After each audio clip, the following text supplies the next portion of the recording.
يا أيها الذين آمنوا كتب عليكم الصيام كما كتب على الذين من قبلكم لعلكم تتقون। ওমরার তওয়াফ করার সময় যদি কেউ পানীয় গ্রহণ করেন, কিছু পান করেন, তাহলে সিয়াম ভাঙবে কি না? প্রিয় ভাইয়েরা, অবশ্যই ভাঙবে। আমি জানি না প্রশ্নটা কেন করা হলো। পৃথিবীর সব মানুষই জানে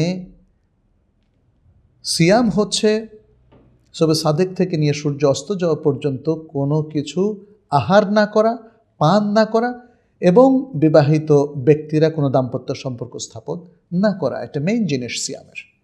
অতএব কেউ যদি কোনো কিছু পান করেন অথবা কোনো পানীয় সেবন করেন অথবা ইনজেকশন আকারে নেন, তাহলে তার সিয়াম ভঙ্গ হয়ে যাবে। অতএব আমরা বলবো যে তওয়াফরত অবস্থায় অথবা উমরারত অবস্থায় আপনি যদি সিয়াম কমপ্লিট করতে চান তাহলে পান করা যাবে না।